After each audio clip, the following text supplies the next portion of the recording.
السلام علیکم په دې هیله چې روغ او جوړ اوسئ او د صحت عافیت جامع په تن وي. راځو خپل ټاپک ته په دې نننۍ لیکچر کې موږ په لاندې مواردو باندې ډسکشنز کوو. په تیر لیکچر کې موږ د SQL کمانډونو باندې ډسکشن درلودل چې په هغه کې مختلف کټګوري اف کمانډونه موږ ولوستو چې یوازې په لومړنۍ البته چپټر د SQL کمانډونو کې یوازې اوورویو و چې په دې نننۍ لیکچر کې زه د هماغوی 15 کمانډونو څخه یو کټګوري اف کمانډز چې عبارت ولا DQL څخه چې ډیټا کیوري لانګویج نو دغه کمانډ راخلو او په تفصیلي ډول باندې هغه مطالعه کوو. DQL مو تاسو په تیر چپټر کې هم ویلو چې دا د څه شي مخفف ده؟ ډیټا کیوري لانګویج مخفف ده. DQL د څه شي مخفف ده؟ د ډیټا کیوري لانګویج مخفف ده. او دغه کمانډ د DQL چې دی د څه لپاره استفاده کیږي؟ نو دغه کمانډونه د DQL د لپاره استفاده کیږي چې ترڅو موږ خپل ډیټا شیکو ویو کو. د څه لپاره استفاده کیږي؟ د لپاره چې ویو ډیټا فرام ټیبل. فرضاً په ټیبلز کې تاسو سره ډیټا شتون لري او تاسو غواړئ چې هغه ډیټا ویو کړئ یا هم هغه ډیټا ریټریو کړئ، نو دې لپاره تاسو د DQL کمانډ څخه استفاده کوئ. یا هم دغه کمانډونه د څه لپاره استفاده کیږي؟ دې لپاره استفاده کیږي چې ترڅو موږ خپل ریکارډز شیکو فلټر کو. د خپل د ریکارډ د فلټریشن لپاره هم موږ د DQL کمانډونو څخه استفاده کوو. بل څه لپاره استفاده کوو؟ دې لپاره استفاده کوو چې خپل ډیټا سارټ کړو. که په ډیټابیس کې موږ سره ډیټا شتون لري او هغه موږ غواړو چې ترتیب کو او اورګنایز کو، نو دې لپاره د DQL کمانډ نه استفاده کوو. نو بل د DQL کمانډونو څخه د څه لپاره استفاده کوو؟ دې لپاره استفاده کوو که چیرته موږ غواړو چې یو سپیسیفیک انفارمیشنز سرچ کړو، نو دې لپاره موږ د DQL کمانډ څخه استفاده کوو. یعنی په دې معنی search specific information. که چیرته تاسو غواړئ یو specific information search کړئ یا هم جستجو کړئ، نو دې لپاره د DQL کمانډونو څخه استفاده کوئ. چې په دې کې موږ ویلي وو چې په DQL کې چې یوازینی کوم کمانډ د SQL شتون لري هغه عبارت دی له select څخه. نو د select په مدد باندې موږ هغه ټول شیان چې موږ تاسو دلته ولوستو لکه د خپل د ډیټابیس څخه یا هم د ټیبل څخه ډیټا د ریټریو کولو په خاطر باندې یا هم د فلټر لپاره یا هم د سارت یا هم د سرچ لپاره هر یو اپریشنز چې موږ غواړو په ډیټابیس کې ترسره کوو، نو د DQL کمانډ په مدد باندې دغه اپریشنز ترسره کولی شو.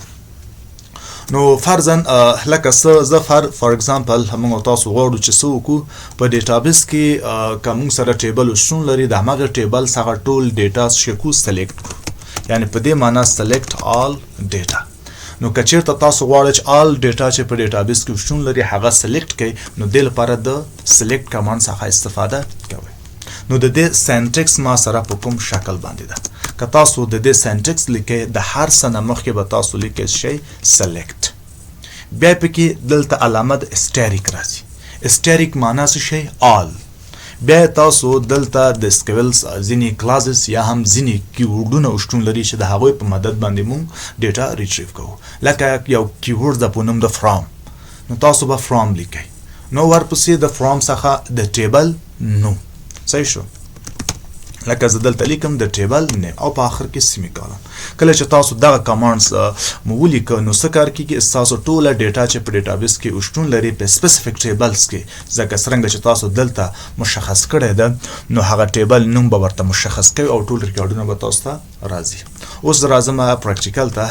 نو ما الریډي دلته زما د مای SQL هغه صفحه خلاصه ده، نو زه د SQL څخه کمانډونه زه ګورم. اول خو د هر څه نه مخکې زه لیکم شی show databases. د لپاره چې زه وګورم چې ما سره څومره ډیټابیسز شتون لري، نو ډیټابیس د کتلو په خاطر باندې موږ د شو کمانډ څخه استفاده کوو. په دې کې ما سره 15 قسمه ډیټابیسونه شتون لري چې تقریبا په دې کې دغه 4 دانې بلټن دي او یو ما خپل جوړ کړی ده په نوم د MIS. زه څه کار کوم؟ یوز MIS. نو دې لپاره چې موږ سره ډیټابیس ډیر زیات شتون لري، نو د ډیټابیس د یوز کولو په خاطر باندې یا هم د هغې د سلیکټ کولو په خاطر باندې زه د کوم کمانډ څخه استفاده کوم؟ د یوز MIS څخه. یوز کمانډ استفاده کوو ترڅو د سپیسیفیک ډیټابیس مونږ ټارګټ کړو. بیا ورپسې زه څه کار کوم ګورم چې په دې کې ټیبل شتون لري که نه. بیا انشاءالله په دې راتلونکي لیکچرونو کې موږ تاسو وایو چې څه قسم ټیبلونه موږ جوړ کړو، څه قسم ډیټا په دې کې انزر کړو. فرضاً اوس ما الریډي ټول شیان ریډمیډ جوړ شوي دي، نو دا د ما سره په دغه ډیټابیس کې یو ټیبل شتون لري په نوم د څه شی سټوډنټس. څه شو؟ نو زه دغه یو ټیبل شتون لري، نو زه څه کار کوم دغه سکرین زه پاکوم. نو دې لپاره لیکم سیستم کلیر. نو دا دی اوس موږ تاسو ولیدل چې په دغه ډیټابیس کې موږ سره یو ټیبل شتون لري په نوم د سټوډنټ. زه څه کار کوم د همغه ټیبل څخه ټول ډیټا ریټریو کوم. نو د ټول ډیټا د ریټریو کول په خاطر باندې موږ تاسو د سلیکټ کمانډ څخه استفاده کوو. زه لیکم سلیکټ بیا ورپسې اسټاریک. اسټاریک مطلب دا چې په دې کې چې څومره شیان شتون لري ټول آل سلیکټ کا. بیا لیکو فرام د کوم ځای څخه د سټوډنټ هغه د ټیبل څخه چې زموږ د ټیبل نوم مو سټوډنټ. ګوره یو شی سټوډنټ ولکه چې اس نه دلري سټوډنټ څخه. ګوره یو شی په یاد وساته چې د لینکس اپریټینګ سیستم یو خاصیت لري چې دلته د ټیبل نیم او همدارنګه ځینې نور شیانو کې کیس سنسټیو ده. په دې معنی که هلته ما اس غټ لیکلی که زه وړوکی ولیکم بیا په لینکس اپریټینګ سیستم کې لږ څه ناڅه ستونزې سره موږ مخامخ کیږو، وایل په وینډوز کې SQL موږ سره کیس سنسټیو نه ده. په دې معنی که تاسو سلیکټ په غټو تورو باندې ولیکئ که په وړو تورو باندې ولیکئ کوم تفاوت نه لري. نو دا د وګورئ موږ څه کار وکړو، هغه څومره ریکارډونه چې د MIS په ډیټابیس او د سټوډنټ په ټیبل کې شامل هغه ټول موږ تاسو دلته لیست وکړو. ګوره مثلا ریکارډونه ID د نوم علي دا او ډپارټمنټ IT دا او مارک اته دی. په همدغه ترتیب موږ سره 15 دانې ریکارډونه دلته شتون لري. دا موږ سره د سلیکټ چې ټول ډیټا موږ شي کو ریټریو کو. بل کچیرته تاسو غواړئ چې څه کار وکړئ یو سپیسیفیک ریکارډ سلیکټ کړئ.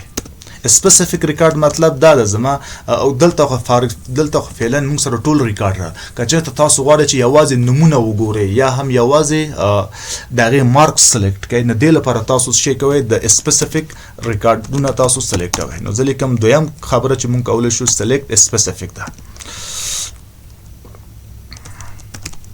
سپیسیفیک شی کالم لکه زه غواړم چې یوازې یو سپیسیفیک کالم چې کوم زه سلیکټ کړم، نو دې لپاره موږ تاسو بل SQL کیوري لیکو. یعنی په دې معنی کیوري هماغه سلیکټ ده خو وایل سینټکس بیا فرق لري. نو د دې سینټکس ما سره په کوم ترتیب باندې اول تاسو لیکئ څه شی سلیکټ.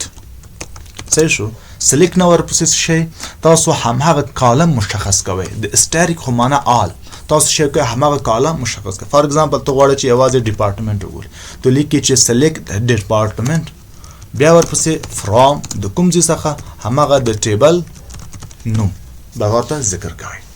صحیح شو؟ په دغه ترتیب باندې موږ څه کار کوو سپیسیفیک ریکارډ یا هم سپیسیفیک کالم موږ ټارګټ کوو. نو زه راځم بیرته دلته مثلا موږ تاسو غواړو چې یوازې د ما سره نوم دې راته د ښکاره شي. نوم زه غواړم چې سلیکټ کړم. زه لیکم شی سلیکټ نیم دغه نیم بیا فرام د کوم ځای څخه د ټیبل نوم. زما د ټیبل نوم د شي سټوډنټ او په آخر کې سیمی کالن او انټر. اوس وګورئ موږ سره یوازې نوم لیست شو. که چېرته تاسو غواړئ چې نه یوازې نوم تاسو وایئ چې یاره د هغې ID نمبر دې هم راته د راشي، نوم دې هم راته راشي سره د مارکس ډپارټمنټ نه غواړئ، نو دې لپاره تاسو لیکئ سلیکټ مثلا ID کاما بیا پکې نیم کاما بل څه غواړئ تاسو مارکس. صحیح شو؟ په دغه ترتیب هغه ټول کالمونه تاسو لیست کوئ او انټر. نو دلته و ID موږ سره ونه پیژندل سوه، دلیل څه ده سلیکټ ID. خیر ID موږ سره auto increment ده، دا به اتومات راځي. که زه نیم او مارکس زه غواړم نو سلیکټ ښه په بخښنې سره ګورئ دلته څه شو هغه کمانډ زموږ ښه بیرته له سره لیکو. لکه زه لیکم چې سلیکټ دغه ID کاما نیم کاما او بل مارک. ګوره دلته مونږ کله چې دغه کیوري لیکلی وه هلته مونږ د ټیبل نوم مشخص کړی نه و، همدې لپاره راته وایي چې unknown کالم د ID ان فیلډ لیست کې زه اوس لیکم نیم د ID د کالم د او مارکس د کوم ځای څخه فرام سټوډنټ څخه نو دا ده. که زه لیست وکړو او انټر وکړو دا موږ سره هغه سپیسیفیک ریکارډونه لکه آی ډي نیم او مارکس موږ ته ښودل کیږي یعنی په دې معنی موږ تاسو سپیسیفیک ریکارډونه هم کولی سو چې د سلیکټ په مدد باندې اکسس کو یا هم ریټریو کو بل چې دا د سلیکټ په مدد باندې موږ کوم ریکارډونه غواړو اکسس کو نو هغې لپاره فرضاً تاسو غواړئ چې پر اساس د کنډیشنز باندې یو ډیټا ریټریو کوئ یعنی زما هدف دلته چې د سلیکټ وذ کنډیشن ده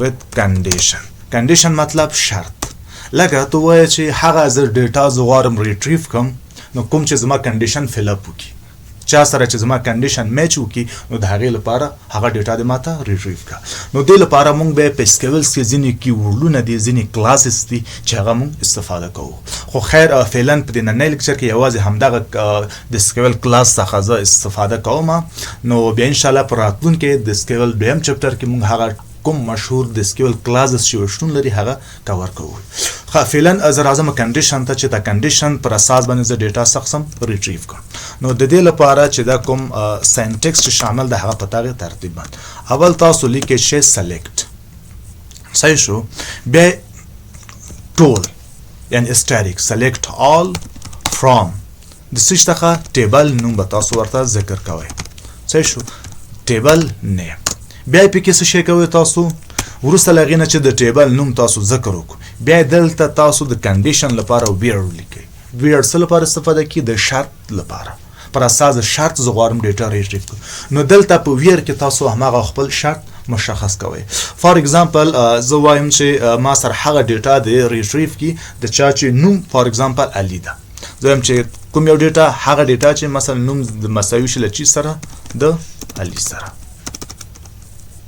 صحیح په دغه ترتیب باندې نو یوازې هغه ډیټا د هغه کس ټول ریکارډونه راته وښیه د چا چې نوم مساوي کیږي د علي سره یا تاسو لیکئ شی په دې کې نو خلاصه خپل هغه کنډیشن ذکر کوئ چې پر اساس د کوم شرط باندې چې تاسو غواړئ دغه ستاسو ډیټا ریټریو شي نو دلته تاسو هماغه کنډیشن ذکر کوئ اوس راځم دلته پریکټیکل ته نو پر اساس د شرط باندې که تاسو غواړئ خپل ډیټا شی ریټریو کړئ نو دې لپاره موږ ویل چې څه استفاده کیږي په سکیولز کې د ویر کلاس څخه استفاده کوو صحیح شو نو دې لپاره چې زه وغواړم د سپیسیفیک ریکارډ بیس آن کنډیشن زه سلیکټ کوم نو دې لپاره زه لیکم سلیکټ آل فرام وای ما سره زه وایم هغه ریکارډ دې راته ډسپلی کړه چې د هغې مارکس د اتیاو څخه لوی وي ځکه چې مارکس ګریټر دین فار ایگزامپل زه اتیا او سیمی کالن ښه دلته موږ د ټیبل نوم ذکر کړی نه ده وای سلیکټ آل فرام د ټیبل نوم څه و سټوډنټ او ویر د چا چې مارکس د اتیاو څخه لوی وي او انټر اوس وګورئ ما سره دغه درې ریکارډونه راته راغلل یو علي د بل ولي د بل رسوله دا هغه کسان دي چې د هغوی ریکارډ د اتیاو څخه لوی ده که زه دغه ټول ریکارډونه وګورو موږ سره ټول ریکارډونه 15 دي ویل موږ پر اساس د کنډیشنز باندې یوازې څه نومیږي هغه ریکارډونه موږ ته راوښودل چې د چا ریکارډ د اتیاو څخه لوی و یا هم موږ تاسو وایو چې هغه ډیټا د ماته د لیست کا د چا چې ډپارټمنټ یوازې آی ټي ده نو دې لپاره موږ لیکو سلیکټ آل فرام student بیا where condition لیکو where چیرته چې دغه डी ای پی ټي ډپارټمنټ موږ سره مساوي وي له چی سره یا د سنگل کوټیشن وی لیکي یا ډبل کوټیشن هر څه چې لیکي زه فار ایگزامپل د ډبل کوټیشن هم د چا چې ډپارټمنټ موږ سره آی ټي دغه د ټول ما سره لیست نو دا د موږ سره یوازې دوه هغه ریکارډونه وو چې موږ په ډپارټمنټ دغه آی ټي و صحیح نو یا هم تو چې هغه ریکارډونه دراته خو د چا چې ډپارټمنټ سافټویر انجینرینګ نو دا د یوازې هغه ریکارډونه د تر اوسه چې دغه ډپارټمنټ سافټویر انجینرینګ نو په دغه ترتیب باندې موږ د SQL کمانډ البته هغه د DQL کمانډ موږ استفاده کوو چې هم ټول ډیټا سقسم سلیکټ کوي چې په دغه سینټیکس باندې دا یوازې سپیسیفیک کالم سقسم ټارګټ کوي په دغه کیوري باندې او که چېرته تاسو غواړئ بیس آن کنډیشنز یو ریکارډ ریټریو کوي نو دې لپاره دغه کمانډ څخه استفاده کیږي نو موږ په SQL کې د سلیکټ کیوري سره مختلف قسم د SQL کلاسز استفاده کوو. کلاسز مطلب په ساده ژبه ځینې کیورډونه دي چې د SQL د سلیکټ کمانډ څخه یو ځای استفاده کیږي، یعنی د سلیکټ کمانډ سره یو ځای استفاده کیږي ترڅو موږ ډیفرنٹ ټایپ اف اپریشنز ترسره کړو. صحیح شو. نو ان شاء الله په راتلونکي لیکچر کې به موږ د SQL په کلاسز باندې غږیږو، یعنی هغه کیورډونه باندې غږیږو چې د سلیکټ کیوري سره یو ځای استفاده کیږي. تر هغه وخت پورې تاسو ټول پاک رب باندې سپارم. ښه وخت او تل کامیاب او بریالي اوسئ.